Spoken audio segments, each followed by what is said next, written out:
सच्चिदानंद सद्गुरु साईनाथ महाराज की जय। सद्गुरु श्री साईनाथुनि शरद बाबूजी की जय। సాయి వంటి దైవంబు లేడోయి లేడోయి, ప్రజలందరి నోట సాయి నామం పలకాలి, సర్వత్రా సాయి రూపం రంజిల్లాలి, ముజ్జగాలు సాయి మహిమతో ముప్పిరిగొనాలి. సాయి పదరవళులు మన హృదయ కుహరంలోని నిశ్శబ్ద నిశీధిలో ప్రతిధ్వనించాలి. ప్రణవనాద వీచికల్లా సాయి జ్ఞాన సౌరభాలు సర్వత్రా వ్యాపించాలి. ఆ సుజ్ఞాన సౌరభాల ఆస్వాదనలో మన మనసులు మత్తెక్కాలి. సాయి ప్రేమామృత ధారలు అంతటా నిరంతరం వర్షించాలి. ఆ ప్రేమామృత ధారలలో తడుస్తూ, ఆ జ్ఞాన సౌరభాల మత్తులో ఆనందంగా నర్తిస్తూ సాయి వంటి దైవంబు లేడోయి లేడోయి అని అందరూ ఏకకంఠంతో గానం చేయాలి. అదే నా ఆశ, ఆశయం, ఆకాంక్ష. అదొక మధుర స్వప్నం. ఆ స్వప్న సాఫల్యం కోసం శ్రీ సాయినాథుని అనన్య ప్రేమతో, ఆర్ద్రతతో ప్రార్థించటమే మనం చేయగలిగింది, చేయవలసింది. Shri Babuji.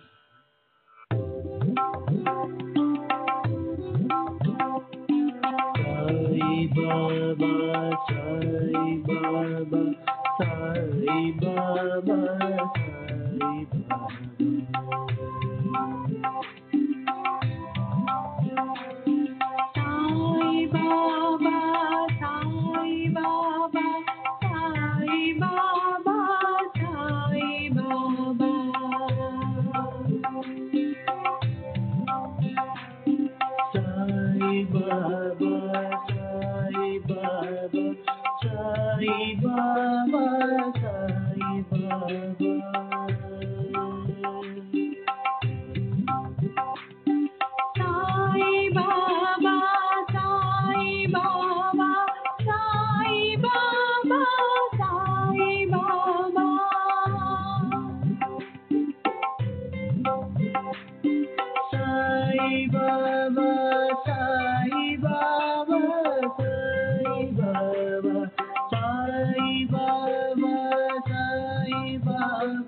Baba, Sai Baba, Sai Baba, Sai Baba.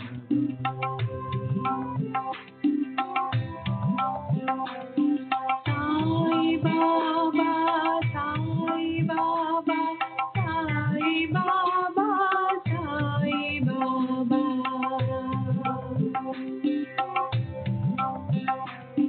Sai Baba, Sai Baba, Sai Baba, Sai Baba.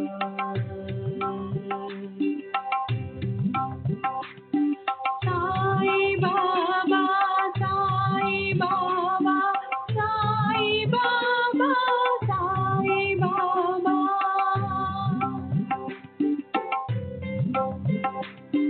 Sai Baba, Sai Baba, Sai Baba, Sai Baba,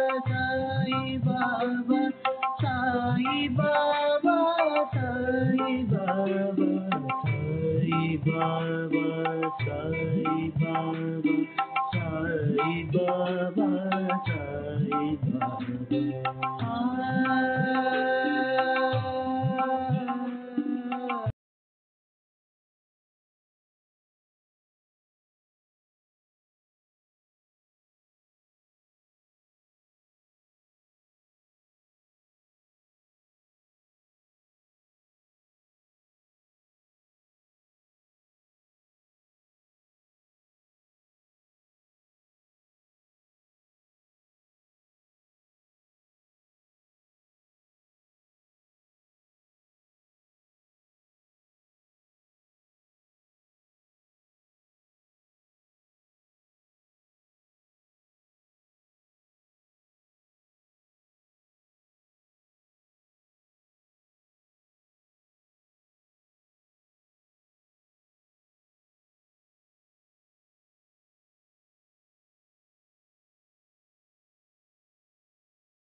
Sai Baba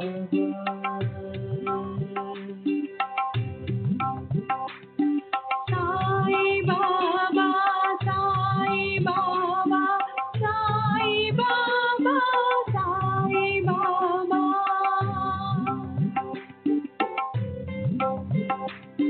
Sai Baba Sai Baba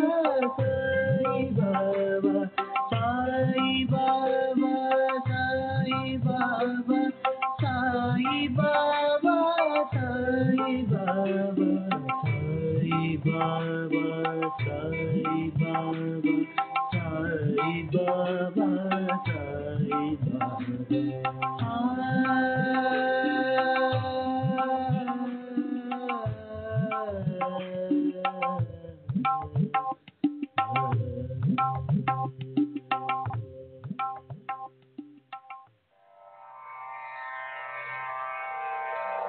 Shri सच्चिदानंद सद्गुरु साईनाथ महाराज की जय। सद्गुरु श्री साईनाथुनि शरद बाबूजी की जय।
श्री सच्चिदानंद सद्गुरु साईनाथ महाराज की जय। सद्गुरु श्री साईनाथुनि शरद बाबूजी की जय।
श्री सच्चिदानंद सद्गुरु साईनाथ महाराज की जय।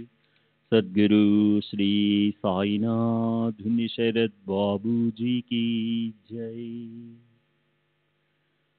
श्री साई भक्त अनुभव संहित హెచ్వి సాటే నిన్నటి తరువాయి సాటేవాడ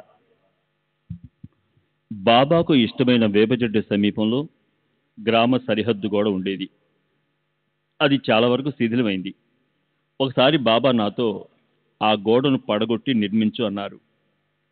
శిథిలమై ఉన్న ఆ గ్రామ సరిహద్దు గోడను కూల్చి పునర్నిర్మించమని బాబా ఆదేశమని నేను అర్థం చేసుకున్నాను. అంత పెద్ద గోడ నిర్మించడానికి నేనేమీ ప్రభువును కాదు కదా అని తలచి మౌనంగా ఉండిపోయాను. కానీ బాబా ఉద్దేశం అది కాదని, గ్రామ గోడను కలుపుతూ ఒక వసతి గృహం మాత్రమే నిర్మించమని వారు సూచించినట్లుగా తరువాత నేను తెలుసుకున్నాను. నేను అక్కడున్న స్థలాన్ని కొని గోడను కలుపుతూ వేప చెట్టుకు ఒకవైపున వసతి గృహాన్ని నిర్మించాను. వేప చెట్టు దగ్గర ఉన్న సమాధి తమ గురువు సమాధి అని బాబా చెప్పారు. అంటే వేప చెట్టు చుట్టూ చిన్న అరుగు కట్టి భక్తులు పూజించుకునేందుకు చిన్న గూడు నిర్మించి ప్రక్కగా భవంతి నిర్మించాను. ఆ భవంతిలో కొంత భాగం సమాధి పైకి వచ్చింది. వారి గురువు పేరు కూడా నాతో చెప్పారు, కానీ నాకు గుర్తులేదు. పేరులో చివరి అక్షరం షాతో గాని సాతో గాని పూర్తవుతుంది. బహుశా అది వెంకుస అయి ఉండవచ్చు. నేను షిరిడి వెళ్ళి కొంతకాలం అక్కడ నివసించాను. అప్పుడు రోజు బాబాకు పూజ చేసి ఆరతి ఇవ్వడం జరుగుతుండేది.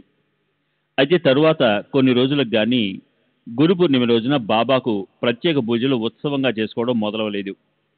ఒక గురు పూర్ణిమ రోజున బాబా మా మామగారిని దాదా కేల్కర్ని పిలిచి, ఈరోజు గురు పూర్ణిమ నీకు తెలీదా? పూజా సామగ్రిని తెచ్చి గురు పూజ చేసుకుని ఆదేశించారు.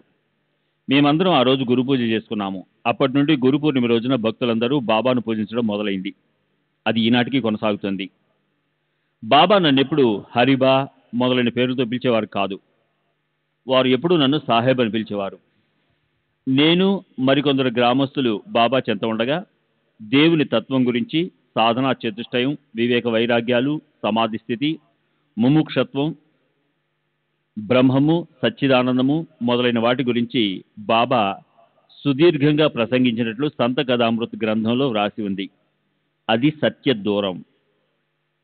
బాబా నా దగ్గర ఇలాంటి విషయాల గురించి ఎప్పుడూ మాట్లాడలేదు. ఇతరుల దగ్గర మాట్లాడారో లేదో నేను ఎరుగను. తరువాత భక్తలీలామృత్ గ్రంథంలోని 31వ అధ్యాయంలో నా వివాహాన్ని గురించి వ్రాయబడిన విషయం వాస్తవం కాదు. దానిని నన్ను సంప్రదించకుండానే వ్రాశారు. వ్రాసిన తరువాత కూడా నాకు చూపించలేదు. నేను ఇంతకుముందు మీతో చెప్పిన విషయాలే వాస్తవాలు. నా వివాహం జరగడానికి 1905 తరువాత నాలో వచ్చిన గొప్ప మార్పుకు బాబానే మూల కారణం. అప్పటి నుండి వారే నా విధి నిర్ణేత, సూత్రధారి. నా ప్రాపంచిక, ఆధ్యాత్మిక, ఉద్యోగ, కుటుంబ విషయాలన్నింటిలో వారి రక్షణ, మార్గదర్శకత్వాన్ని ఆకాంక్షిస్తూ వారినే ప్రగాఢంగా నమ్మి నా బరువు బాధ్యతలన్నీ వారిపై మోపాను. షిరిడిలో వాడా కట్టిన తరువాత నేను, నా కుటుంబము, మా మామగారు 1906 నుండి 1916 వరకు అక్కడ నివసించేటప్పుడు మా చుట్టూ ఉన్న వాళ్ళ ఈర్ష్య, ద్వేషాలు, పగ, ప్రతీకారాలు ఎదుర్కోవాల్సి వచ్చింది. బాబా నిరంతర జాగరూకత, రక్షణ లేకపోతే ఆ సమస్యల నుండి బయటపడే వాళ్ళం కాదు. ఎన్నో సందర్భాలలో బాబా అద్భుత రీతిలో సహాయం అందించారు. అటువంటివి కొన్ని చెప్తాను. 1909 లేక 1910లో జరిగిన సంఘటన ఇది. అప్పుడు నేను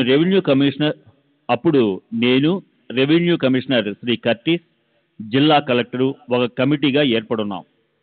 ఒకరోజు ఈ కమిటీ మన్మాడ్లో సమావేశమయ్యేందుకు నిర్ణయించబడింది. మన్మాడ్లో సమావేశం ముగిసిన తరువాత ఇతర ప్రాంతాలకు వెళ్ళవలసింది. సమావేశానికి ముందు రోజు నేను షిరిడీలో ఉన్నాను. బాబా అభ్యంతర పెట్టరని తలచి మన్మాడు వెళ్ళడానికి అనుమతి కోసం మా మామగారిని బాబా దగ్గరకు పంపాను. అతను తిరిగి వచ్చి బాబా అనుమతి ఇవ్వలేదని చెప్పాడు. ఇది పెద్ద పెద్ద అధికారులతో కూడుకున్న పనిని, సమావేశానికి వెళ్ళకపోతే ఉద్యోగం ఊడుతుందని చెప్పాను. మా మామగారు మరలా బాబా వద్దకు వెళ్ళి నా ప్రయాణం గురించి అడిగి చూశారు, కానీ బాబా అనుమతించలేదు. పైగా మన్మాడు వెళ్లకుండా నన్ను గదిలో బంధించి ఉంచమన్నారట. ఇలా 3 రోజులు నన్ను షిరిడిలో ఉంచిన తరువాత మన్మాడు వెళ్లేందుకు బాబా అనుమతించారు. నేను మన్మాడు వెళ్లి విచారిస్తే సమావేశం జరగవలసిన రోజు అధికారులు ఎవరూ రాలేదని, నిర్ణయించిన కార్యక్రమంలో మార్పు జరిగి సమావేశం వాయిదా పడిందని తెలిసింది. పాత కార్యక్రమాన్ని అనుసరించి తదుపరి విడుదలలో బస చేయడానికి కావలసిన గుడారం తదితర సామగ్రిని రైలు ద్వారా మన్మాడ్ నుండి ఇతర నిర్ణీత ప్రదేశాలకు పంపే ఏర్పాట్లు అప్పటికే నేను చేసి ఉన్నాను. కానీ ఆశ్చర్యకరంగా రైల్వే అధికారుల పొరపాటు వలన అవి పంపబడలేదని, మన్మాడ్లోనే ఉన్నాయని తెలుసుకున్నాను. ఇది నా మంచిగా జరిగింది. ఒకవేళ అవి పంపబడి ఉంటే వాటిని వెదకి తిరిగి తెప్పించుకోవడానికి నానా అవస్థలు పడవలసి వచ్చేది. కాబట్టి మన్మాడు వెళ్ళనందువలన నాకు జరిగిన నష్టమేది లేదు, ఒక మనశ్శాంతి కోల్పోవడం తప్ప. అంతేగాక షిరిడీలో నా కుటుంబంతో సాయిబాబా సన్నిధిలో ఎక్కువ సమయం గడపగలిగాను. నేను షిరిడీలో ఆగిపోవడం వలన నష్టపోతాననుకోవడం నా అజ్ఞానంగా అనిపించింది. కానీ త్రికాలజ్ఞులైన బాబాకు జరగబోయేదంతా తెలుసు, కావున వారే ఈ ఏర్పాటంతా చేశారు. ఇలాంటి సంఘటనలు మనకు బాబాపై ఉన్న నమ్మకం దృఢపడేందుకు తోడ్పడతాయి. ఉద్యోగరీత్యా నాకు రావాల్సిన ప్రమోషన్ రాలేదని ఎంతో అసంతృప్తిగా ఉండేది. విసుగు చెంది ఈ విషయం సాయిబాబాకు తెలియజేసి నేను ఉద్యోగానికి రాజీనామా చేస్తానని కూడా చెప్పాను. బాబా అలా చేయవద్దని, నాకు త్వరలో ప్రమోషన్ వస్తుందని చెప్పారు. కొన్నాళ్ళకు బాబా చెప్పినట్లు నా సీనియర్లను మించి వ్యవసాయ సూపరింటెండెంట్గా నాకు ప్రమోషన్ ఇచ్చి కోల్హాపూర్ బదిలీ చేశారు. నా జీతం 100 రూపాయలు పెరగడమే కాకుండా నా సీనియర్ల కంటే నాకు ఎక్కువ పింఛన్ కూడా లభించింది. నా పింఛన్ విషయంలోనూ నాకు ఒక సమస్య ఎదురైంది. పింఛన్ శాఖ వారు నా పర్మనెంట్ ఉద్యోగమైన డిప్యూటీ కలెక్టర్ ఉద్యోగాన్ని ప్రాతిపదికగా తీసుకుని పింఛను మంజూరు చేశారు. కానీ నేను చివరిగా నిర్వహించిన ఉన్నత పదవిని వారు పరిగణనలోనికి తీసుకోలేదు. ఫలితంగా నాకు రావాల్సిన దానికన్నా పింఛను 50 రూపాయలు తగ్గింది. ఈ విషయం నేను సాయిబాబాకు చెప్పాను. ఇలా తక్కువ పింఛను తీసుకునే బదులు అసలు పింఛను తీసుకోవడం మానివేస్తానని అన్నాను. బాబా ఆ 50 రూపాయలు కూడా తప్పక మంజూరవుతాయని, అల్లా మేలు చేస్తాడని చెప్పారు. నేను రెవెన్యూ కమిషనర్ అయిన కర్తీస్కు అప్పీల్ పిటిషన్ పంపాను. అతని సిఫారసుతో నా పింఛను మొత్తం పూర్తిగా మంజూరైంది. బాబా ఎవరి మనసునైనా ప్రభావితం చేయగలరు, ఏదైనా సంభవింపజేయగలరు. శ్రీ సచ్చిదానంద సద్గురు సాయినాథ్ మహారాజ్ కీ జై. సద్గురు శ్రీ సాయినాథుని శరద్ బాబూజీ కీ జై.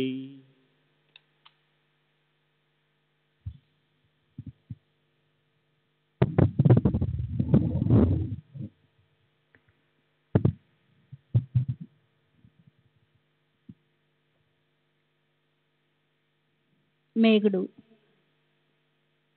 వీరగాంలో నేను డిప్యూటీ కలెక్టర్గా పనిచేస్తున్నప్పుడు మేఘశ్యాముడు అనే బ్రాహ్మణ భక్తునితో పరిచయం ఉంది. అతను నిరంతరము నమశివాయ అనే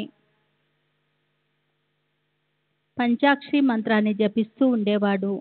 అతనికి గాయత్రి మంత్రము, సంధ్యావార్చటము వంటివి కూడా తెలియవు. అతని శ్రేయస్ కోరి గాయత్రి మంత్రాన్ని, సంధ్యావార్చటాన్ని నేర్పించాను. శివారాధన చేసుకోవటానికి అతన్ని బ్రోచ్ అనే ఊరికి పంపుతూ దారి ఖర్చులకు 8 రూపాయలు ఇచ్చాను. అతను ఎప్పుడూ ఒంటికాలపై నిలబడి శివుని ధ్యానించేవాడు. శ్రీ సాయిబాబా పరమశివుని అవతారంగా షిరిడీలో వెలిసి ఉన్నారని, వారిని ఒకసారి దర్శించి రమ్మని చెప్పి అతన్ని షిరిడీ పంపించాను. కానీ బ్రోచ్ రైల్వే స్టేషన్లో సాయిబాబా మహమ్మదీయుడని విన్నాడు.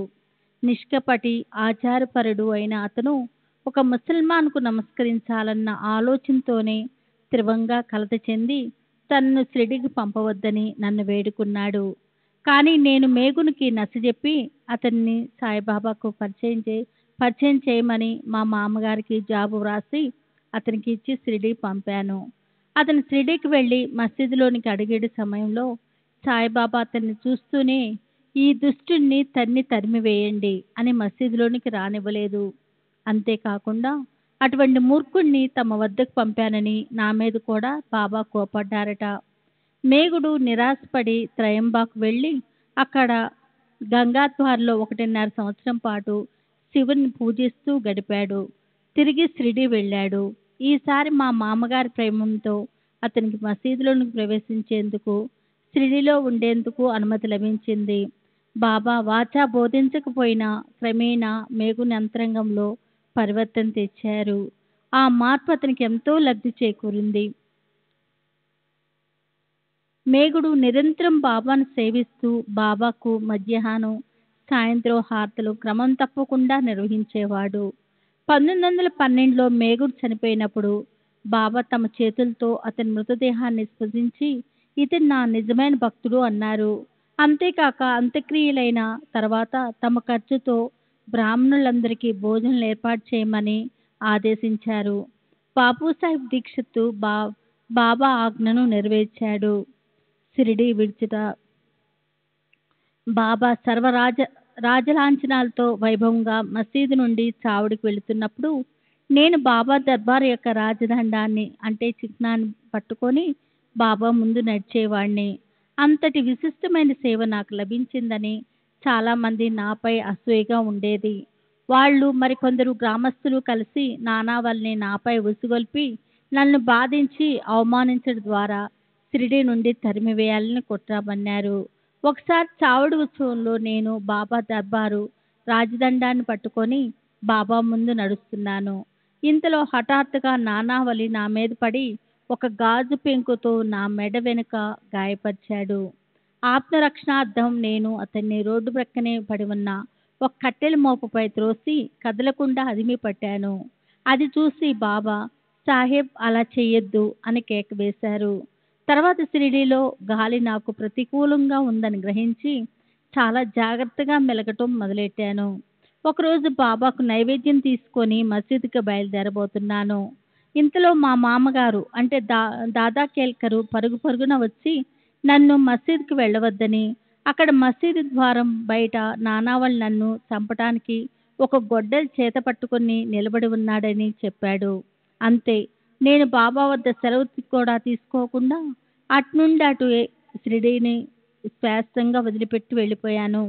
నిజానికి బాబా నన్ను షిరిడీలో ఉంచదలుచుకోలేదని అనిపించింది. బాబా నన్ను నానావళి బారి నుండి కాపాడలేకపోయారు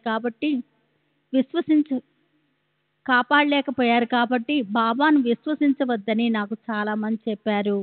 అప్పుడు నేను విఠలుని భక్తుడు గాయక్వాడ్ ప్లేడర్ అయిన గంగాధర శాస్త్రి తన శత్రువుల బారి నుండి పారిపోయి విఠలుని గుడిలో తలదాచుకున్నప్పుడు అతని శత్రువులు విఠల్ ముందే అతన్ని చంపివేసిన ఉదంతాన్ని వాళ్ళకు గుర్తు చేశాను. నేను షిరిడీ విడిచిపెట్టడం, పూనాలో స్థిరపడటం నా మంచి కోసమే జరిగింది. సాయిబాబా షిరిడీలో ఉన్నప్పుడు రక్షించినట్లే పూనాలో కూడా నన్ను సదా కాపాడుతున్నారు. 1916 ప్రాంతంలో అనుకుంటాను, ఉద్యోగరీత్యా పూనా సమీపంలోనున్న క్రోదట్ అనే ప్రదేశానికి వెళ్ళాను. నా వసతి కొరకు మంగులు అంటే కడిజాతి వారు పవిత్రమైన ఔదంబర వృక్షం కింద గుడారు వేశారు. అంతేకాక గుడారపు త్రాళ్లను ఆ చెట్టు కట్టి దాన్ని అపవిత్రం చేశారు. అప్పుడు నాకు ఆ విషయం తెలియదు. దాని తర్వాత నాకు దురదృష్టకర సంఘటనలు ఎన్నో జరిగాయి. ఇలా ఎందుకు జరుగుతున్నాయో విచారించిన తర్వాత నాకు అసలు విషయం తెలిసింది. నేను బాబాను ప్రార్థించాను. వారు నా కల్లో కనిపించి మొదట ఒక బ్రాహ్మణుని పిలిపించి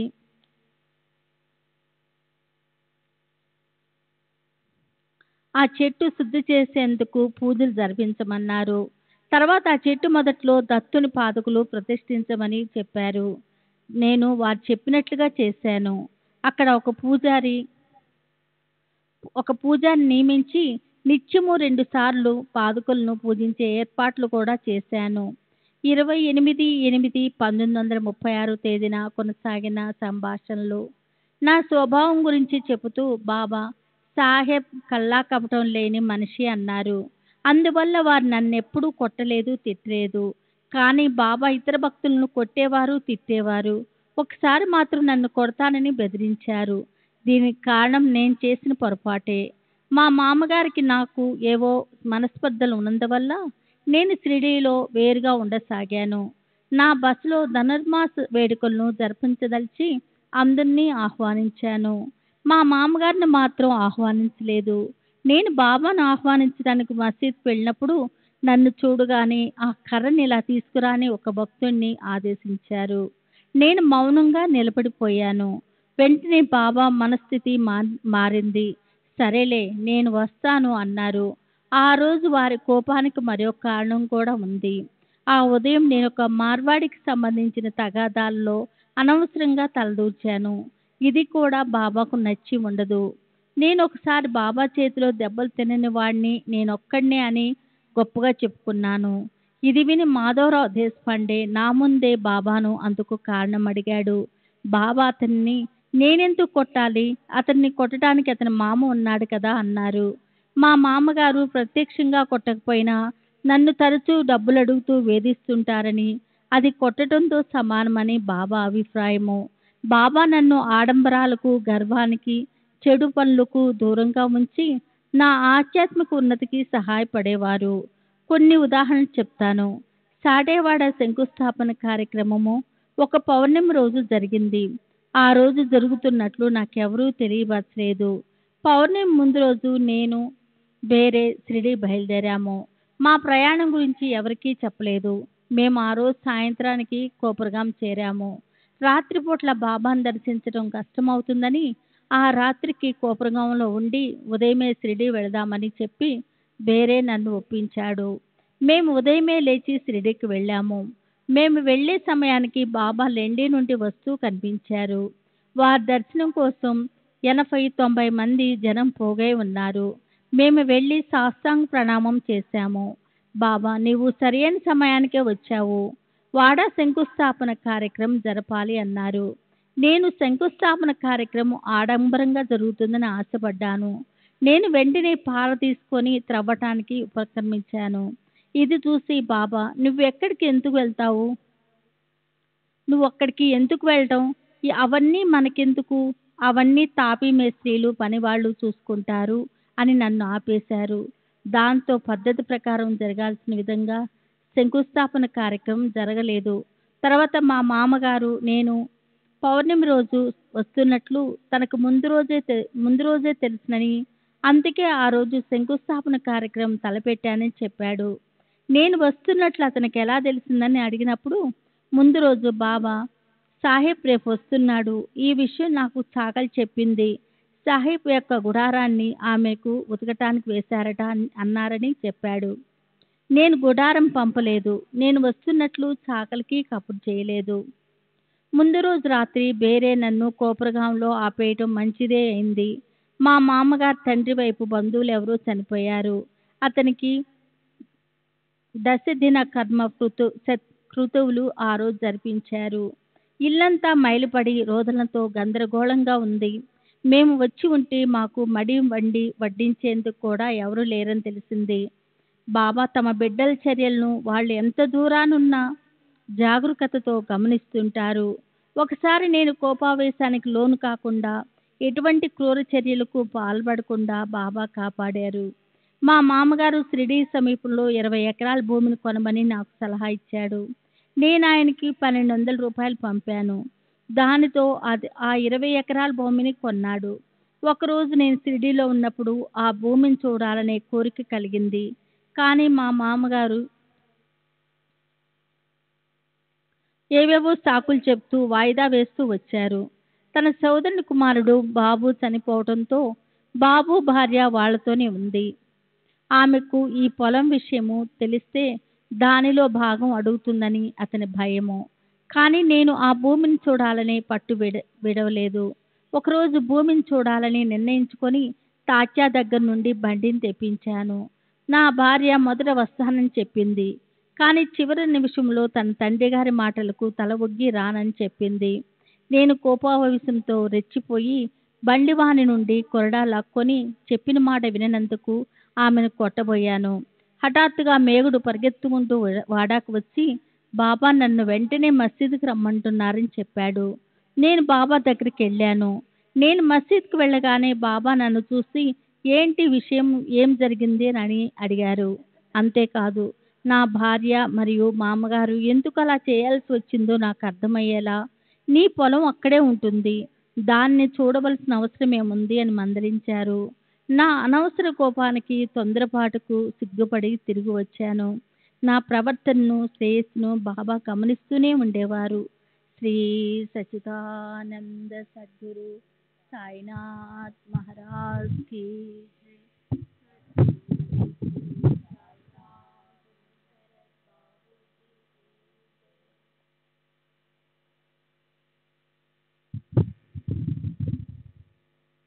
బాబా నన్ను నైతికంగా పతనం కాకుండా కాపాడిన మరో సంఘటన గురించి వివరిస్తాను. ఒకసారి కుతూహలం కొద్దీ మొదటిసారిగా ఒక భక్తురాలి ఇంటికి వెళ్ళాలని అభిలషించాను. ఆమె ఇంటికి వెళ్ళే ముందు, ఫలానా చోటుకు వెళ్ళావా అని బాబా అడిగారు. అక్కడి ప్రదేశాల పేర్లు నాకు తెలియవు గనుక బాబా అడిగిన ప్రశ్నలోని మర్మం నాకు బోధపడలేదు. బాబా అంతటితో ఆ విషయాన్ని ఆపేశారు. తర్వాత నేను ఆ స్త్రీ ఇంటికి వెళ్ళి ఆమెతో సంభాషించసాగాను. త్వరలోనే చెడు ఆలోచనలు నా మనసును తొలచసాగాయి. అప్పుడు అకస్మాత్తుగా ఆ ఇంటి ముందు బాబా ప్రత్యక్షమై మూసి ఉన్న తలుపులను త్రోశారు. వాకిట నుండే బాబా ఎంత గొప్ప కార్యానికి పూనుకోబోతున్నావు అని అర్థం వచ్చే రీతిలో ఏవో సంజ్ఞలు చేసి అంతరార్థమయ్యారు. ఇలా నా చెడు ఆలోచనలు నా మనసులో స్థిరపడి వాటిని ఆచరణలో పెట్టకముందే వారు సమయానికి వచ్చి నన్ను హెచ్చరించారు. నా తప్పు తెలుసుకొని వెంటనే ఆ ఇంటి నుండి వెనుదిరిగారు. తిరిగి ఆ ఛాయలకు వెళ్ళలేదు. తర్వాత నేను వెళ్ళిన చోటికి స్థానికంగా ఉన్న పేరు, బాబా ఆ రోజు ప్రస్తావించిన పేరు ఒకటేనని తెలిసి నేను ఆశ్చర్యపోయాను. కుటుంబ వ్యవహారములు. బాబా నా కుటుంబ, ఉద్యోగ, ఆధ్యాత్మిక విషయాలలో సహాయపడేవారు. 1904లో నేను తిరిగి వివాహం చేసుకుంటే భగవంతుడు నాకు కుమారుణ్ణి ప్రసాదిస్తాడని బాబా చెప్పారు.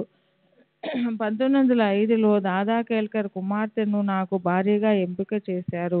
దీనితో దాదా కేల్కర్ బాబా భక్తుడే షిరిడీయే తన శాశ్వత నివాసంగా చేసుకున్నాడు.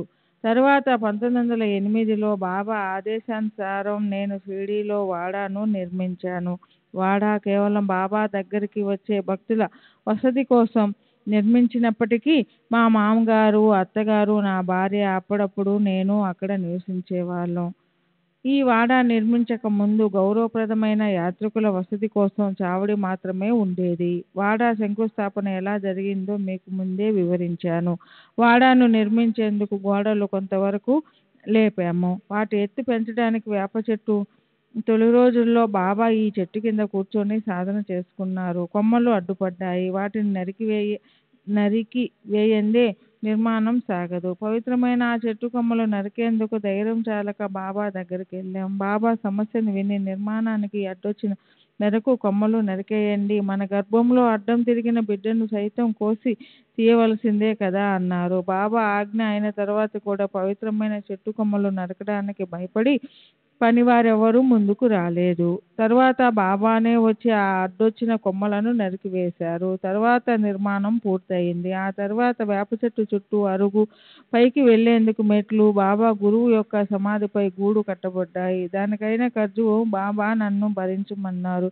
ఇంకా ఆధ్యాత్మిక కార్యాలకు, ధర్మ కార్యాలకు కూడా డబ్బు ఖర్చు చేయించేవారు. ఉదాహరణకు దాస్కను రచించిన మహాత్ముల జీవిత చరిత్రలు అను గ్రంథం ముద్రణకు సిద్ధంగా ఉన్నప్పుడు బాబా ఆ ఖర్చు నిమిత్తం నా చేత 75 రూపాయలు ఇప్పించారు. నేను రెండవ వివాహం చేసుకున్న తర్వాత 2 కుమార్తెలు జన్మించారు. మా అత్తమామలు బాబా దగ్గరికి వెళ్ళి బాబా మాట ఇచ్చిన ప్రకారం నాకు కుమారుడు కలగాలని ప్రార్థిస్తూ, బాబా మాకెప్పుడు మనవడు పుడతాడు అని అడిగారు. అందుకు బాబా, నేను అల్లాను ప్రార్థిస్తున్నాను, వారు తప్పక నీ కోరిక తీరుస్తారు అన్నారు.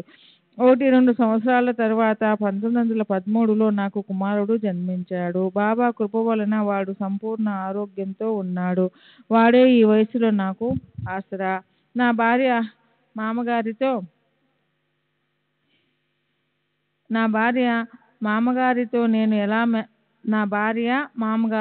నేను ఎలా మెలగాలో అన్న విషయంలో బాబా నాకు చేసిన సూచనలు మీకు ముందే చెప్పాను.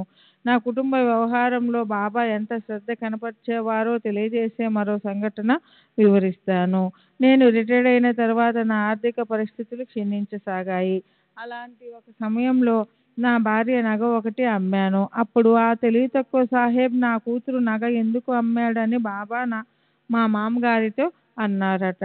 మా మామగారి సోదరుని కుమారుడైన బాబు అంటే బాబాకు అమిత ప్రేమ.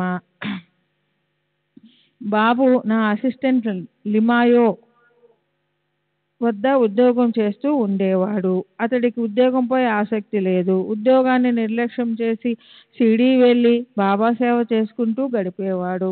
లిమాయో ఈ విషయంపై నాకు ఫిర్యాదు చేశాడు. నేను మా మామగారికి చెప్పాను. మా మామగారు ఏం చేద్దాం, అతను బాబా ఆజ్ఞానుసారం నడుచుకుంటున్నాడు అన్నారు. కానీ బాబుకు త్వరలో ఏం జరగబోతుందో తెలిసిన బాబా, ఉద్యోగం పోతే పోని, వాడిని నన్ను సేవించుకోనివ్వండి అన్నారు. బాబు ఎల్లప్పుడూ బాబాతోనే ఉండి చేతనైనంత సేవ చేసుకునేవాడు. అందువల్ల లిమాయో బాబును అతని ఇష్టప్రకారమే చేయనివ్వసాగాడు. 1910కి అతని చివరి రోజులు సమీపించాయి. బాబా తనకు కానుకగా వచ్చిన తినుబండరాలలో రుచికరమైన వాటిని ముందుగా బాబుకు ఇచ్చేవారు. బాబు అతనికి ఇష్టమైన మామిడి పండ్లు అంటే 1910 నుండి భక్తులు బాబాకు మామిడి పండ్లు ఎక్కువగా సమర్పించేవారు.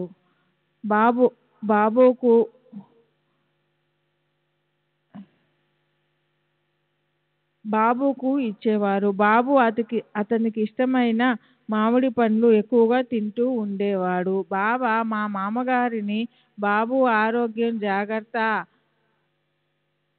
అని హెచ్చరించారు. బాబుకు తీవ్ర జ్వరం వచ్చి మృత్యువుకు చేరువయ్యాడు. అప్పుడు బాబా మా మామగారితో, అతను ఇంకా బ్రతికే ఉన్నాడా అన్నారు. కొన్ని రోజుల తర్వాత బాబు అంటే 1910లో తుది శ్వాస విడిచాడు. మతపరమైన విషయాలు, ఐహిక విషయాలలో కానీ ఆధ్యాత్మిక విషయాలలో కానీ బాబాను సంప్రదించనిదే ఏ పని చేసేవాడిని కాదు. మా మామగారి ద్వారా కానీ లేక మరెవరి ద్వారానైనా కానీ వారి అనుమతి పొందేవాడిని. బాబా ఎవరికి ఏది ఉపదేశించినట్లు నేను ఎరుగను. అందువల్ల ఉపదేశం కోసం నేనెప్పుడు వారిని ఆశ్రయించలేదు. కానీ ఎంతోమంది ఎన్నో సందర్భాలలో ఉపదేశిస్తామని నన్ను పిలిచేవారు. ఉదాహరణకు 1915 లేక 1917లోనో ఖరగ్పూర్ మీరజ్ యాత్రలు ముగించుకుని షిరిడీ వచ్చినప్పుడు ఉపాసిని బాబా పంచదశిలోని విషయాలను బోధపరుస్తానని తమ దగ్గరికి రమ్మని ఆహ్వానించారు. అప్పుడు ఖరగ్పూర్, నాగ్పూర్ నుండి భక్తులు వచ్చి వారి దగ్గర ఉపదేశం పొంది వెళ్ళేవారు. నేను కూడా వీరి దగ్గర ఉపదేశం పొందేందుకు వెళ్ళాలా వద్దా అన్న సందిగ్ధంలో ఉన్నాను. సంగోలాకు చెందిన అత్యాబాయి అను మహాత్మురాలు, ఈమె నుండి నా మొదటి భార్య ఉపదేశం పొందింది అను మహాత్మురాలు మరియు మోరేగాముకు చెందిన గణపతి ఉపాసకుడు శ్రీ వినాయక పాఠక్ మహారాజు గారు కూడా నాకు ఉపదేశం ఇస్తామని ఆహ్వానించారు. ఈ 3 సందర్భాలలోనూ సాయిబాబా అనుమతి కోరగా వారు నిరాకరించారు. మొదటిసారి నేను స్వయంగా బాబాను అడిగాను. తర్వాత 2 సార్లు మా మామ చేత అడిగించాను. బాబా నాకు ప్రత్యేకించి ఏది ఉపదేశించకపోయినా నేను అనన్య చింతనతో వారి యందు దృష్టి నిలపాలని వారి ఉద్దేశం. తమ అపారమైన మహిమతో నా ప్రాపంచిక ఆధ్యాత్మిక అవసరాలు తీర్చేందుకు వారు సదా సంసిద్ధులై ఉండేవారు. నేను బాబా వద్దకు వెళ్ళిన మొదట్లో ఒక్కొక్కసారి వారిని పూజించడానికి అనుమతించేవారు, ఒక్కొక్కసారి నిరాకరించేవారు. ఒక గురు పూర్ణిమ రోజు మాత్రం నేను, మా మామగారు అందరూ తమను సామూహికంగా పూజించేందుకు బాబానే ఆదేశించిన విషయం ముందు తెలిపాను కదా. ఒక శివరాత్రి నాడు అర్ధరాత్రి సమయంలో వారిని శివునిగా భావించి పూజిస్తానని అందుకు అనుమతించమని కోరాను. కానీ బాబా నిరాకరించారు. ఆ రోజు శివాలయం అన్నిటిలో అర్ధరాత్రి పూజలు నిర్వహిస్తారు. అదేవిధంగా బాబాను పూజించాలని మా కోరిక. దాంతో నేను, మేగుడు అర్ధరాత్రి రహస్యంగా మసీదు మెట్ల దగ్గర పూజ నిర్వహించాలని తలచాము. బిల్వపత్రాలు, చందనము మొదలైనవి తీసుకొని అర్ధరాత్రి మసీదు చేరాము. మేము రావడం గమనించిన తాత్య మమ్మల్ని వెళ్ళిపోమ్మని చేతులతో సైగ చేశాడు. బాబా నిద్రిస్తున్నట్లు కనిపించడంతో మేము ధైర్యంగా మసీదు మెట్లపై చందనం పూసి బిల్వపత్రాలు వేశాము. వెంటనే బాబా మేల్కొని ఎవరిని ఉద్దేశించినట్లు కాకుండా పెద్దగా కప్పులు ఎగిరిపోయేటట్టు తిట్టడం ప్రారంభించారు. వారి అరుపులకు, తిట్లకు గ్రామమంతా మేల్కొని గ్రామస్తులందరూ మసీదు చేరారు. బాబా నిరాకరించిన తర్వాత కూడా రహస్యంగా పూజను నిర్వహించి ఎవరికీ దక్కని పుణ్యం పొందేందుకు ప్రయత్నం చేయడం తప్పని గ్రామస్తులు మమ్మల్ని నిందించారు.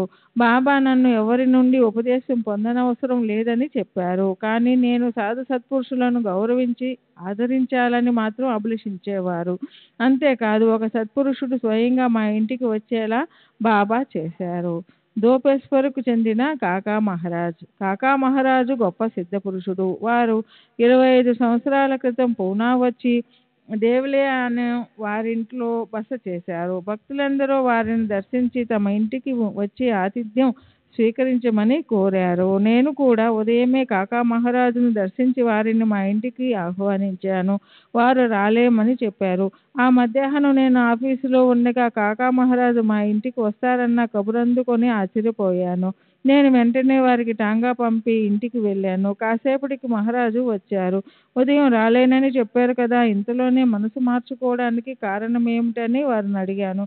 వారు మా ఇంట్లో గోడకు తగిలించి ఉన్న సాయిబాబా ఫోటోను చూపిస్తూ నేను మీ ఇంటికి వచ్చి నిన్ను చూసేదాకా వీరు నన్ను నిలవనీయలేదు అన్నారు. కాకా మహారాజు తమ దేహత్యాగానికి ముందు నా అల్లుని సోదరుడు హరి గంగాధర్ జోషిని, అతని స్నేహితుడిని సాయిబాబాను దర్శించి పూజించమని ఆదేశించారు. మహారాజు నిర్యాణం చెందిన తర్వాత వీరు షిరిడీ బయలుదేరారు. వీరు మసీదు చేరేటప్పటికి బాబా పట్టరాని కోపావేశాలతో ఊగిపోతున్నారు. కానీ వీళ్ళిద్దరూ బయట నిలబడి ఉండడం గమనించిన వెంటనే బాబా వాళ్ళను లోనికి తీసుకురమ్మన్నారు. అప్పటికి బాబా కాస్త శాంతించడంతో వీరిద్దరూ ఎటువంటి ఇబ్బంది లేకుండా బాబా దర్శనం చేసుకున్నారు. ఆ తర్వాత బాబా భిక్షకు బయలుదేరుతూ వీరిని చూసి ఆ వృద్ధుణ్ణి చంపి ఇక్కడికొచ్చారా అన్నారు. ఈ విధంగా బాబా తమ సర్వజ్ఞతను కాకా మహారాజు పట్ల తన సోదర భావాన్ని తెలిపారు. నా అల్లుడు జోషికి బాబా చూపిన చమత్కారం ఒకటి ఉంది. అతను షిరిడీ వెళ్ళి బాబాను దర్శించి ఊది అడిగాడు. అతనికి ఊది తర్వాత ఇవ్వబడుతుందని బాబా చెప్పి పంపారు. తర్వాత జోషి రైల్లో ప్రయాణిస్తున్నప్పుడు ఒక తోటి ప్రయాణికుడు బాబా ఇచ్చిన ఊది అతనికి ఇచ్చాడు. దక్షిణ భిక్ష సంస్థ. డిసెంబర్ 1915లో నేను పూనాలో ఉన్నప్పుడు బాబా నుండి నాకు ఒక ఆదేశం అందింది. వారి ఆదేశం మేరకే నా అధ్యక్షతన దక్షిణ భిక్ష సంస్థ అను దానిని నెలకొల్పడానికి సహాయపడ్డాను. ఈ సంస్థ అధికార అంగ సాయినాథ్ ప్రభ అను పత్రిక కూడా నడిపేవాళ్ళం. ఈ పత్రికలో ప్రచురింపబడుతున్న విషయాలు బాబాకు చదివి వినిపించడం గాని ముద్రణకు ముందు వారి అనుమతి తీసుకోవడం గాని జరగలేదు. ఈ పత్రిక ఆయుర్దాయం బహుస్వల్పమే, సంవత్సరం లోపే. సాయినాథ్ ప్రభ పత్రికల కాపీలు కూడా లభ్యం కావడం లేదు, 1-2 భాగాలు తప్ప. ఈ భాగాలలో 1915, 1917, 1918లలో షిరిడీ సంస్థాన్ స్థితిగతులు వివరించబడి ఉన్నాయి. ఈ పత్రిక సంపాదకునిగా సుందర్రావు నారాయణ్ వ్యవహరించాడు. మొదటి భాగంలో నీతివాక్యాలను, పత్రిక ఆశయాలను రామ్గీర్ అను కలం పేరుతో రచించినది ఇతనే. ఇప్పుడు అతను ఎక్కడున్నాడో ఏమయ్యాడో కూడా నాకు తెలియదు. సంస్థ స్థాపించబడిన 11 నెలలకు రాధాకృష్ణాయి మరణించింది. సాయి సంస్థానానికి చెందిన వస్తువులు అన్నీ ఆమె ఆధీనంలో ఉండేవి. విల్లు రాయకుండా చనిపోయిన బ్రాహ్మణ వితంతువు అయినందున ఆమెకు ఎవరూ వారసులు లేనందున పోలీసులు వచ్చి ఆమె ఆధీనంలో ఉన్న ఆస్తులన్నీ స్వాధీనం చేసుకున్నారు. మేము సభ పేరున కేసును దాఖలు చేసి మహాజర్లు కూడా సమర్పించి కోపరగాం మ్యాజిస్ట్రేట్ నుండి ఉత్తర్వులు తెప్పించి సంస్థాన ఆస్తులన్నిటినీ సంస్థాన్ తరపున అంటే సభ పరం చేశాము. కానీ ఆర్థిక వ్యవహారాలన్నీ నా అజమాయిషిలో ఉండడంతో నా మీద అందరికీ వ్యతిరేకత పెరిగి నానావళి ద్వారా నన్ను షిరిడీ నుండి తరిమివేసి ఆపై నాకు కోర్టు ద్వారా నోటీసులు ఇవ్వడం దాకా వెళ్ళింది. తప్పుదారి పట్టిన కొందరు భక్తులు దొంగిలించబడిన వెండి అలంకరణ వస్తువుల వంటి చిన్న విషయాన్ని అడ్డం పెట్టుకుని నాపై కేసు మోపి లాయర్ ద్వారా 1918 జనవరిలో నాకు నోటీసు ఇప్పించారు. నేను బాబాను ప్రార్థించాను. బాబా నన్ను జవాబు ఇవ్వమని, ఏ విధంగా జవాబు వ్రాయాలో కూడా చెప్పి నన్ను కాపాడుతానని, కేసు విచారణకు రాకుండా చేస్తానని హామీ ఇచ్చారు. నేను బాబా చెప్పినట్లుగా జవాబు వ్రాసి పంపాను. బాబా చెప్పినట్లే జరిగింది. నా మీద కానీ సభ మీదుగా కానీ ఎటువంటి విచారణ జరగలేదు. బాబా మరియు ఇతర మహాత్ములు వారి అంతర్జ్ఞానం. నేను షిరిడీలో ఉండగా బాబా ఒకరోజు మామూలుగా వెళ్ళే సమయానికి లెండి తోటకు బయలుదేరలేదు. మసీదు గోడలకు ఆనుకొని పడుకున్నారు. ఇలా 1 గంట గడిచింది. బాబా లెండికి వెళ్ళే సమయం మించిపోతూ ఉండడంతో లెండికి ఎందుకు వెళ్ళలేదని భక్తులు బాబాను ప్రశ్నించారు. బాబా, అరే నా గజానన్ వెళ్ళిపోయాడు, అరే మాజా గజాన్ గేలా అని జవాబిచ్చారు. ఒక భక్తుడు గజానన్ మహారాజు గారి కుశలం అడుగుతూ షిరిడీ నుండి షేంగావ్కు జాబు రాశాడు. బాబా చెప్పిన రోజే వారు సిద్ధి పొందినట్లు జవాబు వచ్చింది. బాబా దూరదృష్టి. 1917లో ఒకసారి బాబా తిలక్ ఇక్కడికి వస్తున్నాడు అని పలికారు. ఏ కారణం చేతను లోకమాన్య బాల గంగాధర్ తిలక్ షిరిడీ వచ్చే అవకాశం లేదని, బహుశా బాబా చెప్పింది వామన్ మహారాజ్ తిలక్ గురించని నేను తలచాను. కానీ త్వరలోనే అంటే 1917 తారీఖున లోకమాన్య తిలక్ షిరిడీ వచ్చి బాబాను దర్శించాడు. బాబా లీలలు. మామూలుగా బాబా తమ భక్తులకు చేసిన ఉపకారాలు, అద్భుత కార్యాలు భగవంతుడు చేసినట్లుగా చెప్పి ఆ గొప్పతనాన్ని భగవంతునికి ఆపాదిస్తారు. అది బాబా వినమ్రత కావచ్చు, లేక ఆయన పద్ధతి కావచ్చు. కానీ కొన్ని విషయాలలో మాత్రం తామే చేసినట్లుగా తెలియజేశారు. మొదటిది, నా పింఛన్ మంజూరు విషయంలో అధికారులపై ఒత్తిడి తెచ్చి నా పూర్తి పింఛన్ మంజూరు చేయిస్తానని చెప్పారు. రెండవది, దాజీ హరిలేలే జీతం పెంపు విషయంలో నాసిక్లో ల్యాండ్ రికార్డ్స్ ఇన్స్పెక్టర్గా పనిచేస్తూ ఉండిన దాజీ హరిలేలే బాబా దర్శనార్థం షిరిడీ బయలుదేరాడు. దారిలో కోపరగాంలో ఆగి లైబ్రరీకి వెళ్ళి గెజిట్ చేశాడు. అందులో అతని జీతం ₹125 నుండి ₹150 పెరిగినట్లు ఉంది. తర్వాత అతను షిరిడీ వెళ్ళి బాబాను దర్శించాడు. బాబా అతనిని ₹15 దక్షిణ అడిగారు. దాది తన దగ్గర డబ్బు లేదని చెప్పాడు. బాబా, నిన్ననే నీకు ₹25 ఇచ్చాను, వెళ్ళి డబ్బు తీసుకురా అని ఆదేశించారు. దాది వాడాకొచ్చి జరిగిన విషయమంతా నాకు చెప్పి ₹15 అప్పు తీసుకొని బాబాకు సమర్పించాడు. బాబా ఉవాచ 1. నేను పిల్లవాడినిగా ఉన్నప్పుడు శాల్వాలు నేసేవాడిని. నా తండ్రి నా అద్భుత పనితనానికి మెచ్చి నాకు ₹5 బహుకరించారు. 2. నేను ఒకప్పుడు కోరమాండల్ తీరంలో నివసిస్తూ ఉండేవాడిని. 3. అక్బర్ పాదుషా పసిబిడ్డగా ఉన్నప్పుడు అతనిని కాపాడాను. అతను నా పట్ల భయభక్తులతో ఉండేవాడు. 4. పైఠానుకు చెందిన ఆ బ్రాహ్మణుని అంటే ఏకనాథ్ మహారాజును నేను ఎరుగుదును. అంతటి శ్రేష్టమైన బ్రాహ్మణులు ఈ రోజుల్లో కనిపించడం లేదు. 5. చాంద్భాయ్ పాటిల్ నా దగ్గరకు వచ్చి నా గుర్రాన్ని ఎక్కడికి తోలేశావు అని అడిగాడు. నేను, నన్నెందుకు అడుగుతావు, నీ గుర్రం ఆ కట్ట పక్కనే మేస్తూ ఉంటుంది, వెళ్ళి చూడు అన్నాను. బాబా నోటి గుండా వెలువడిన మాటలు ఇంత మాత్రమే. ఆ మాటలకు నా ఊహాగానంతో కల్పన చేసి కథలు అల్లి సాయి కథ కరండక అను గ్రంథాన్ని వ్రాశాను. దీనిని వ్రాసే ముందు బాబాకు చెప్పలేదు, వారి అనుమతి కూడా తీసుకోలేదు. బాబా చెప్పే విషయాలు నాకు చాలా క్లుప్తంగా ఉండేవి. వారు కథలు కూడా చెప్తూ ఉండేవారు, కానీ చాలాసార్లు కథలను అర్ధాంతరంగా ఆపేసేవారు. శ్రీ సచ్చిదానంద సద్గురు సాయినాథ్ మహారాజ్ की जय. सद्गुरु श्री साईनाथुनि शरद बाबूजी की जय.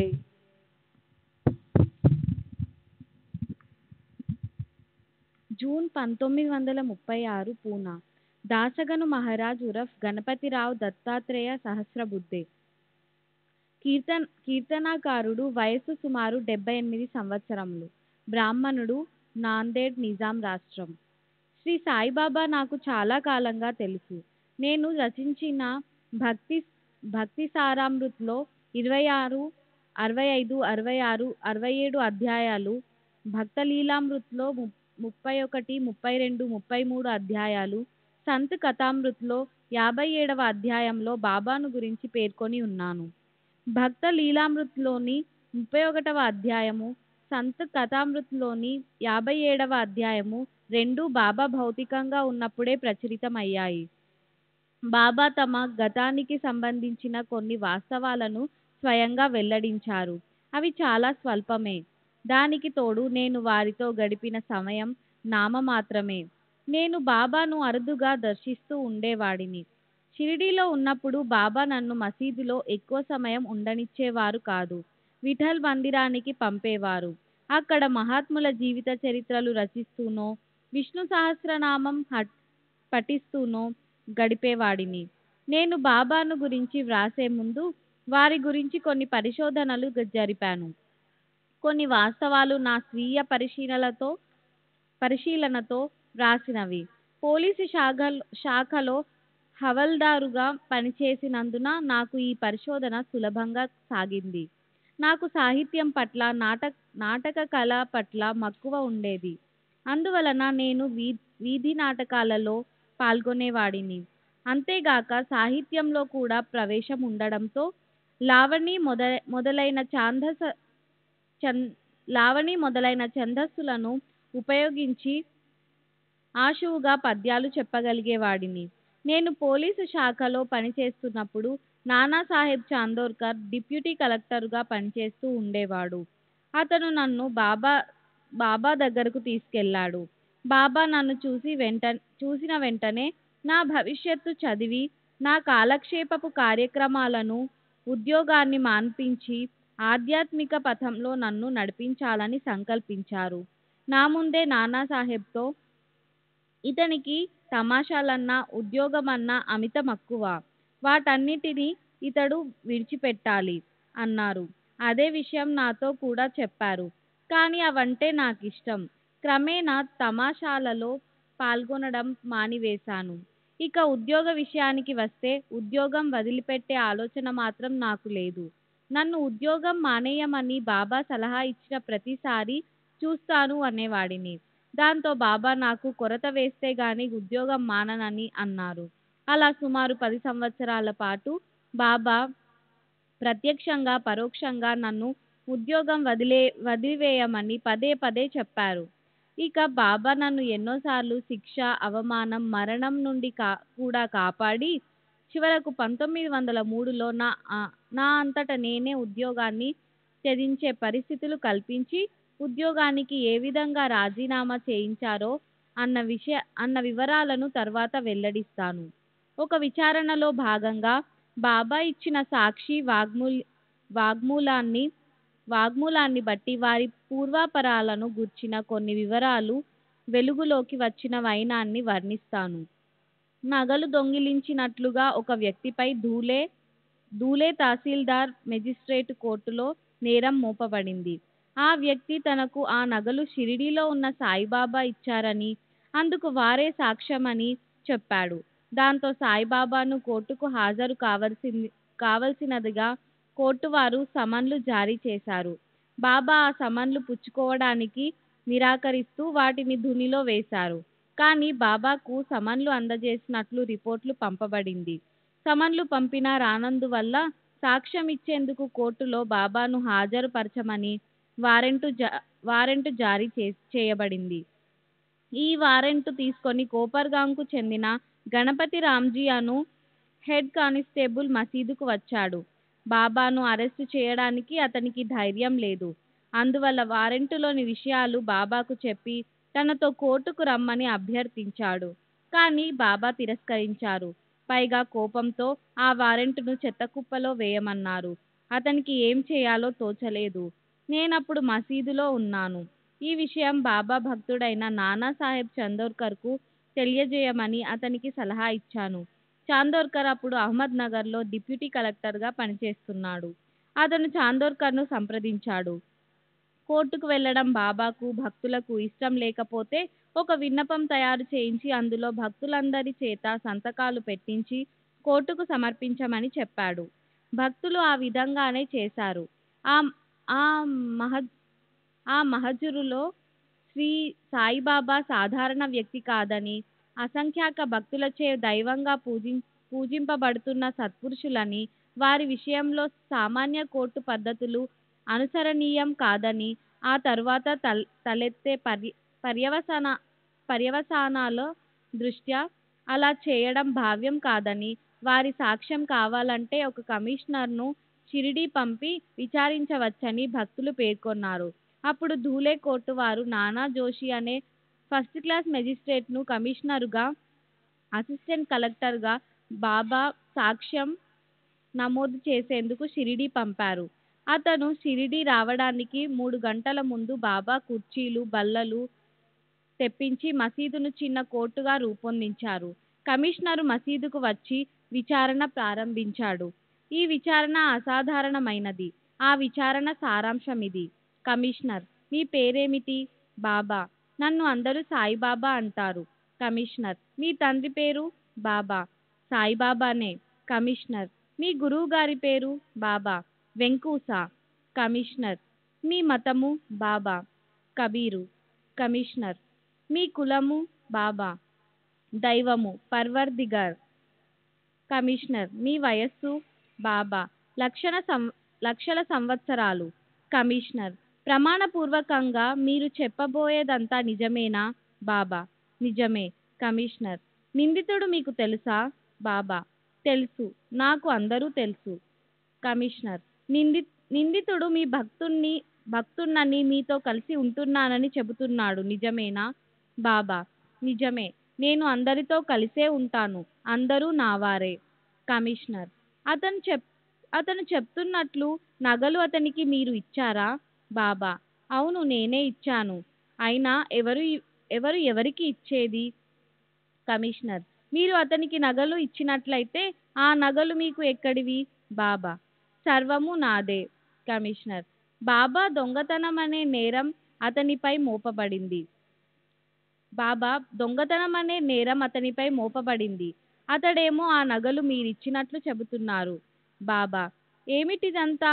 ఈ పీడతో నాకేంటి సంబంధం? అంటూ బాబా కోపంతో అక్కడి నుండి లేచి వెళ్ళిపోయారు. శ్రీ సచిదానంద సద్గురు సాయినాథ్ మహారాజ్ కీ జై. ఆదిని సందర్ బాబూజీకి జై. బాబా ఇచ్చిన జవాబులతో కమిషనరు భిన్నుడయ్యాడు. బాబా ప్రతి ప్రశ్నకు అవును అనే జవాబు చెప్తూ ఉండటంతో అతనికి ఏమి రాసుకోవాలో తెలియటం లేదు. అంతలో ఒకరు గ్రామ డైరీ తెప్పించి చూస్తే విషయాలు బయటపడతాయని సలహా ఇచ్చారు. ఆ డైరీలో గ్రామానికి ఇచ్చిన కొత్త వాళ్ళ పేర్లు, వారిన్ని రోజులు గ్రామంలో ఉండినది మొదలైన విషయాలు తప్పక నమోదు చేయబడతాయి. కమిషనరు ఆ డైరీని పరిశీలించాడు. ఆ డైరీలో అటువంటి వ్యక్తి ఆ సమయంలో షిరిడీలో ఉన్నట్టు నమోదు చేయబడలేదు. షిరిడీ దాని పరిసరాలు దాటి బాబా ఎన్నడూ వెళ్ళలేదని అందరికీ తెలిసిన విషయమే. కమిషనరు బాబాకు ఈ విషయాలన్నీ వివరించాడు. అతను షిరిడీయే రాలేదని, బాబాతో ఉండలేదని, బాబా అతనికి నగలు ఇవ్వలేదని కూడా వివరించాడు. బాబా దీనిని కూడా సమర్థించారు.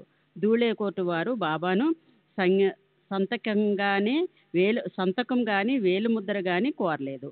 విచారణ అంతటితో ముగిసింది.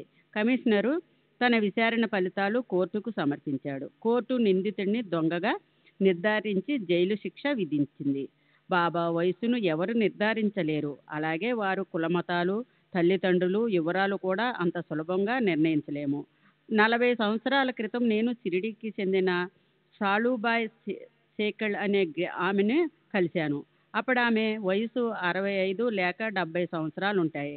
ఆమె నాకు చెప్పిన విషయం ఏమిటంటే, తనకు 8-10 సంవత్సరాల వయసులో వివాహమైంది అని, ఆ సమయంలోనే బాబా షిరిడీ వచ్చారని, 1895లో మేము చూసినప్పుడు బాబా ఎలా ఉన్నారో అప్పుడు కూడా అలాగనే కనిపించారని చెప్పింది.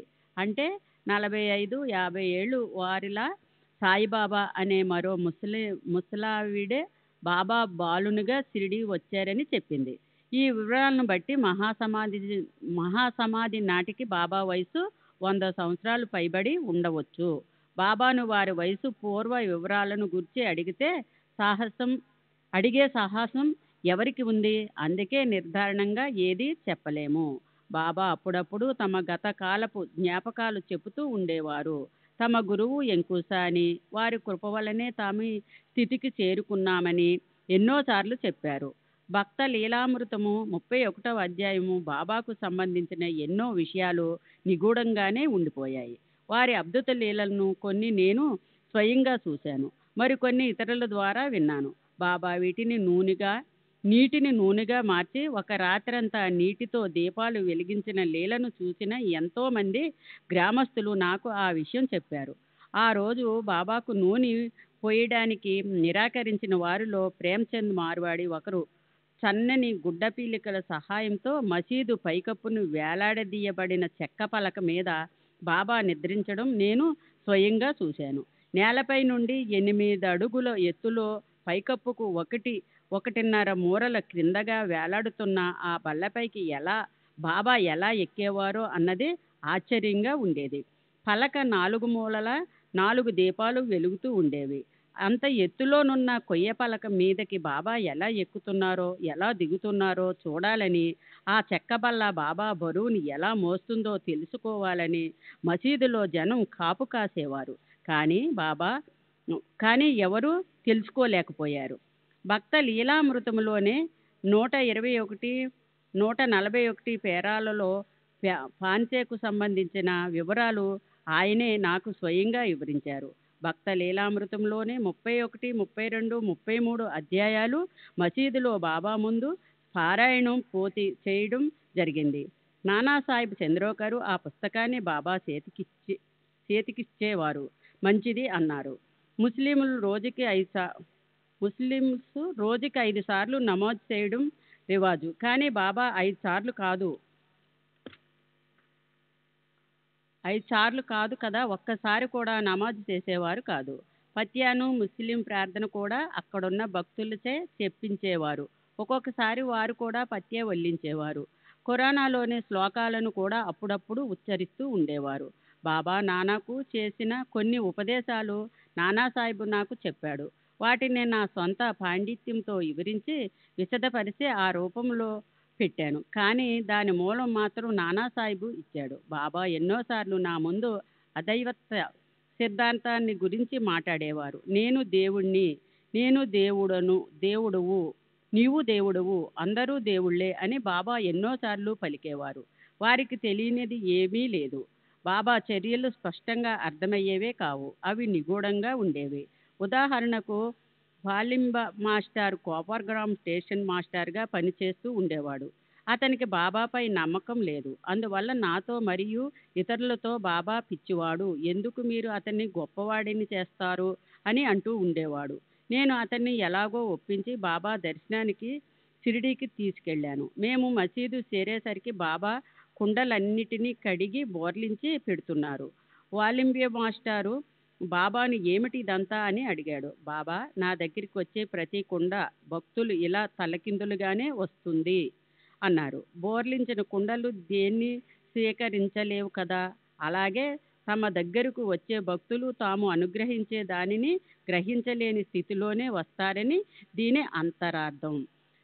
1998-99 ప్రాంతాల్లో ఖానేబిల్ అనే కోరుడైన గజ దొంగ ఉండేవాడు.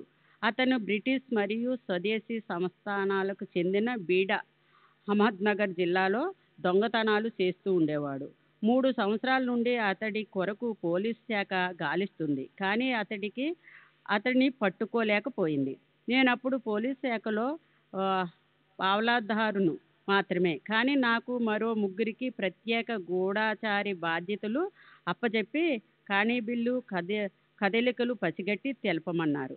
కానిబిల్లు చాలా జిత్తులు మారి అన్నిటికీ తెగించినవాడు. అతని నిగూఢ వ్యవస్థ చాలా కఠినమైనది కావడంతో మేము ఎక్కడ ఉన్నామో కనిపెట్టి మాలో 3 ఒకరి తరువాత ఒకరిని హతమార్చాడు. మా ఇన్స్పెక్టరు నేను సరిగ్గా పనిచేయడం లేదని, ఇంకా కష్టపడి పని చేయాలని పై అధికారులకు ఫిర్యాదు చేశాడు. ఆ రోజుల్లో నేను ఒక రామదాసుగా మారువేషం వేసుకుని లోనేవారి గ్రామంలో రామాలయంలో కీర్తనలు చెబుతూ గడిపేవాడిని. కాన్విల్లు ఆ గ్రామ పాటేలకు స్నేహితుడే కాక అతని ఇంటికి అప్పుడప్పుడు వచ్చి వెళ్తూ ఉంటాడు.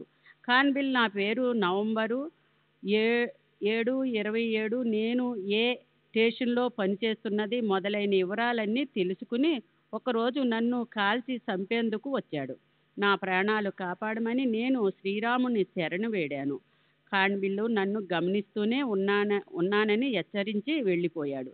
దానికి తగినట్లే అతని అనుచరులు నన్ను నిరంతరం గమనిస్తూ ఉండడంతో నేను ఆ ప్రదేశాన్ని విడిచి వెళ్ళలేకపోయాను. ఒకసారి కాన్విల్లు కదలికలపై కొందరు గ్రామస్తుల నుండి నాకు సమాచారం అందింది. వెంటనే ఆ విషయం మా పై అధికారులకు తెలియజేశాను. దాంతో కాన్విల్లు దాగి ఉన్న కొండను పోలీసులు చుట్టుముట్టారు. అప్పుడు జరిగిన కాల్పుల్లో మా పోలీసు వాళ్ళు చాలామంది హతులయ్యారు. కానీ కాన్విల్లు మళ్ళీ తప్పించుకున్నాడు. కాన్విల్లు వల్ల నాకు ప్రమాదం తప్పిందని అర్థమైపోయింది. కాబట్టి నాకు ఉగ్రహద్రోహం ఉన్నట్లు డాక్టర్ల నుండి సర్టిఫికెట్ తీసుకుని దానిని మా పై అధికారులకు చూపి నిగూఢ విభాగం నుండి తప్పుకున్నాను. అప్పుడు మమలాతదారైన రాళే లోనేవారి గ్రామస్తులకు ఒక బందిపోటుకు ఆశ్రమించారనే నేరంపై విచారించాడు. ఆ విచారణలో కాన్విల్ గురించిన సమాచారాన్ని అందించి నాకు సహాయపడ్డాడని ఆ గ్రామ పాటేలకు అనుకూలంగా నేను సాక్ష్యం చెప్పడంతో అతను విడుదలయ్యాడు. నేను ఒకసారి ఉద్యోగానికి సెలవు పెట్టకుండా నా అధికారి పరిధిలో లేని ప్రాంతంలోనే పుణ్యక్షేత్రాన్ని దర్శించడానికి వెళ్ళాను. తిరిగి వచ్చే దారిలో గోదావరి తీరం చేరి దోసిళ్లతో గోదావరి నీటిని తీసుకుని బాబా నన్ను కాపాడినట్లయితే నేను ఉద్యోగాన్ని వదిలివేస్తానని బాబాకు మొక్కుకున్నాను. అప్పుడు నాకు అక్కడే ఒక ముఠ దొంగ సొత్తు పంచుకుంటూ కనిపించారు. వారిని పట్టుకోవడానికి వెళ్ళినట్లు అధికారులకు చెప్పాను. అక్కడ ఉన్నందుకు నేను సరి అయిన కారణం చూపినందున నన్ను క్షమించి వదిలివేశారు. బాబా అద్భుత రీతితో నన్ను కాపాడారు. అప్పటికి కూడా ఫౌజదారును అవ్వాలనే కోరిక మాత్రం నాలో బలంగా ఉండేది. నేను ఆ పరీక్ష రాసి ఉత్తీర్ణైనట్టు తగిన అర్హత కూడా సంపాదించాను. శ్రీ సచిదానంద సద్గురు సాయినాథ్ మహారాజ్ కీ జై. సద్గురు శ్రీ సాయినాథ్ శరత్ బాబూజీ కీ జై.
श्री सच्चिदानंद सद्गुरु साईनाथ महाराज की जय.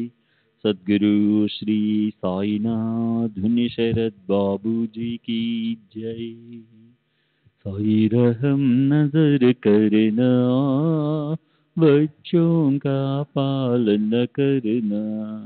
साई रहम नजर करना, बच्चों का पालन करना. जाना तुमने जगत पसार, जाना तुमने जगत पसार, सब ही झूठ जमाना. साई रहम नजर करना, बच्चों का पालन करना. साई रहम नजर करना, बच्चों का पालन करना. मैं अंधा हूँ बंदा आपका, मुझसे पथ दिखलाना. मैं अंधा हूँ बंदा आपका, मुझसे पथ दिखलाना.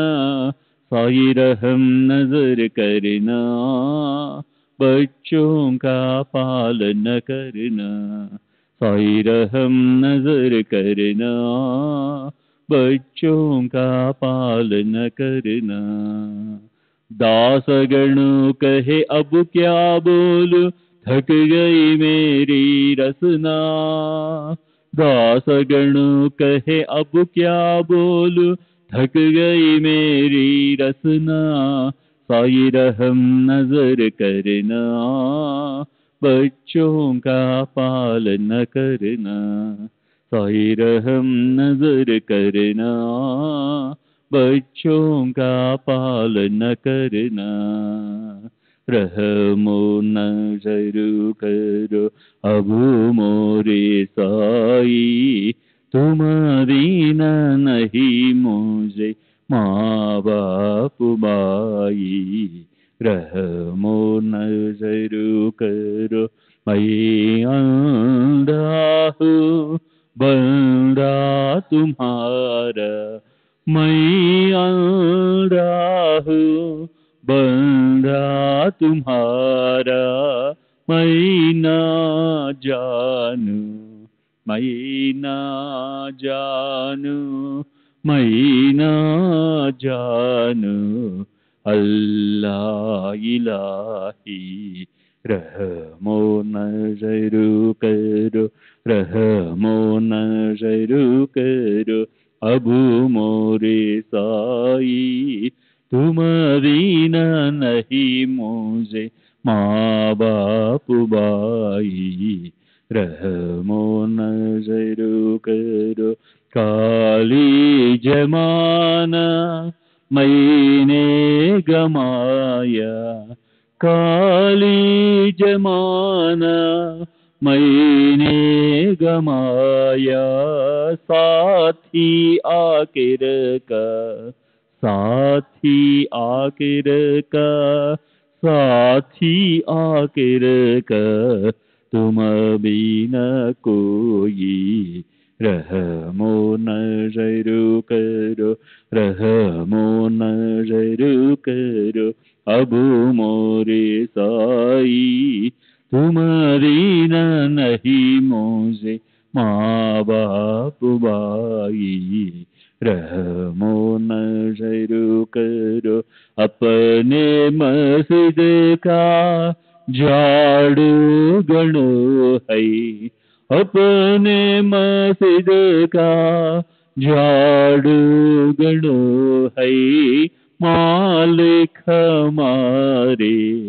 मालिक हमारे, मालिक हमारे, तुम बाबा साई, रहमो नजरू करो, रहमो नजरू करो, अबू मोरे साई, तुम बिना नहीं मुझे माँ बाप भाई, रहमो नजरू करो।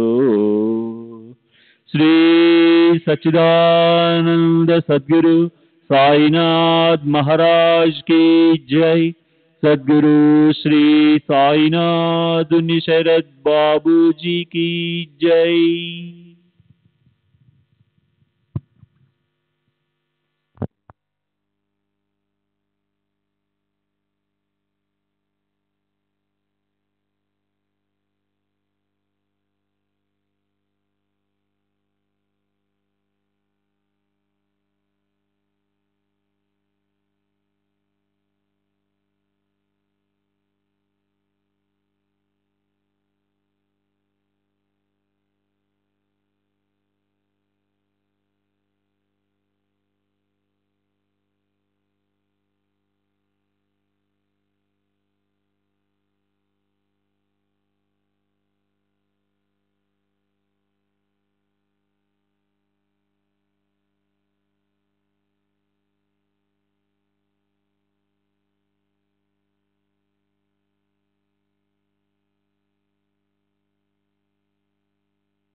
श्री सच्चिदानंद सद्गुरु साईनाथ महाराज की जय। सद्गुरु श्री साईनाथुनि शरद बाबू जी की जय।